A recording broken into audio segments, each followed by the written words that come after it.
आज जब ये वाकया अचानक से मेरे जहन में आया तो मुझे ऐसा लगा कि शायद कहीं ना कहीं कोई इंसान होगा जो रिज़्क के लिए अभी परेशान होगा। उसके लिए ये वाकया हौसला अफजा हो सकता है। अस्सलामु अलैकुम फ्रेंड्स, मैं वाजिद मिर्ज़ा। दोस्तों, जो वाकया मैं आज सुनाने जा रहा हूँ ये तकरीबन 1 या 2 साल पहले की बात है। मेरे जहन से तो बिल्कुल ही निकल चुका था, लेकिन पता नहीं कैसे आज सुबह अचानक से याद आ गया। हुआ यूं कि उस रात मैं आराम से सोया था कि अचानक मेरी आंख खुली। मैंने वापस सोने की कोशिश की लेकिन सो नहीं पाया। अजीब बेचैनी सी महसूस करने लगा। दोस्तों, अक्सर जब हम मीठी नींद में होते हैं और हमारी आंख खुल जाए तो हम जल्दी से वापस सोने की कोशिश करते हैं, और यही कोशिश मैंने भी की, लेकिन बेचैनी इतनी थी कि मैं सो नहीं पाया। जब आधा 1 घंटा कोशिश करने के बाद भी कुछ नहीं हुआ तो मैं बाहर कॉलोनी में निकला। 3-4 कदम चलने के बाद नजर पड़ी कि एक कुत्ते का बच्चा मेरी तरफ दौड़ के आ रहा है। मैं डर के मारे वापस घर की तरफ भागा और गेट बंद करके अंदर चला गया। मेरी सांस फूल रही थी और मन में यही सोच रहा था कि कहीं ये कोई पागल कुत्ता तो नहीं, और मेरे पीछे ये ऐसे क्यों भागा। अब मेरी हिम्मत नहीं हो रही थी गेट खोलने की, लेकिन 5-10 मिनट के बाद ही मैंने फिर गेट खोला, ये देखने के लिए कि क्या ये वही खड़ा है या चला गया। जैसे ही गेट खोला तो देखा वही खड़ा था। इस बार मैंने फिर गेट बंद कर दिया, लेकिन इस बार मैं भागा नहीं। इस बार वो भी अजीब आवाजें निकालने लगा, जैसे कि कुछ कहना चाह रहा हो, और गेट के नीचे से अपने पैर अंदर लाने की कोशिश कर रहा था। यह हरकत देख के मैं समझ गया कि ये एग्रेसिव नहीं है, शायद मैं ही गलत समझ रहा था। दोस्तों, यहां तक तो अब मैं समझ ही चुका था कि ये शायद भूखा है, लेकिन मुझ में इतनी हिम्मत नहीं थी कि गेट खोल के बाहर निकलूं। मेरे दिमाग में ये डर था कि कहीं काट ना ले।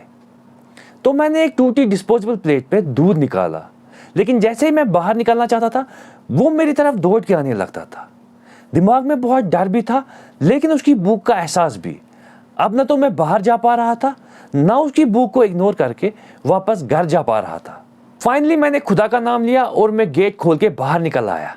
दोस्तों, जैसे ही मैं बाहर आया वो तेजी से मेरी तरफ आया, और यकीन जानिए कुछ सेकंड के लिए मेरी जान ही निकल गई।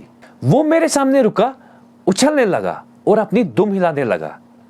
दूध बहुत कम था, जिससे उसकी भूख नहीं मिटी। मैंने यूं ही कुत्ते से कहा, चलो बाहर कुछ खाने को देखते हैं। मैं आगे चलने लगा और वो मेरे पीछे पीछे।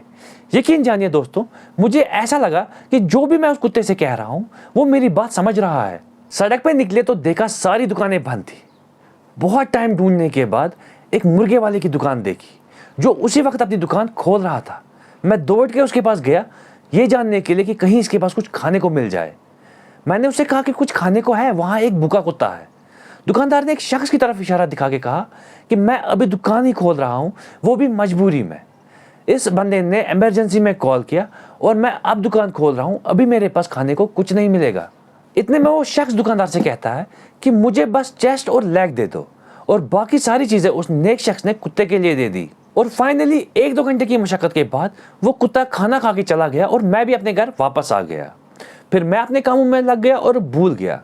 आज तकरीबन 1 साल बाद मुझे अचानक से वो वाकया याद आया, और मैं अपने साथ हैरान हो गया कि उस वक्त वो सब चीज़ें कैसे हो गई। मेरा बेचैन होकर नींद से जागना, उस कुत्ते का मेरे घर के बाहर होना, और उस मुर्गे वाले का इमरजेंसी में दुकान खोलना, और उस अनजान शख्स का अपना आधा मुर्गा मुझे दे देना। दोस्तों, यहाँ मैं खुद को कोई नेक इंसान नहीं बता रहा। मेरे कहने का मकसद बस ये है कि रिज़्क का जिम्मेदार खुदा है, और खुदा रिज़्क किसी भी जरिए से भेज सकता है। दोस्तों, यूजुअली मैं ऐसी बातें नहीं बोलता या ऐसी चीज़ों पे वीडियो नहीं बनाता, लेकिन आज जब ये वाकया अचानक से मेरे जहन में आया तो मुझे ऐसा लगा कि शायद कहीं ना कहीं कोई इंसान होगा जो रिज़्क के लिए अभी परेशान होगा। उसके लिए ये वाकया हौसला अफजा हो सकता है कि खुदा जब रिज़्क देने पे आता है तो रास्ते ऐसे खुलते हैं जैसे रास्ते हमारे लिए ही बनाए जा रहे हो। लेकिन हाँ, हमारी कोशिश करना भी बहुत ज़रूरी है। दोस्तों, जब तक सांस चल रही है बस उसकी ज़ात से नाउमीद ना हो, और ज़िंदगी से तंग आके कोई गलत रास्ता ना चुने। सोचिए कैसा लगेगा अगर पता चला जिस दिन गलत रास्ता चुन लिया था खुदा भी उसी दिन किस्मत के दरवाजे खोलने वाला था। Thank you.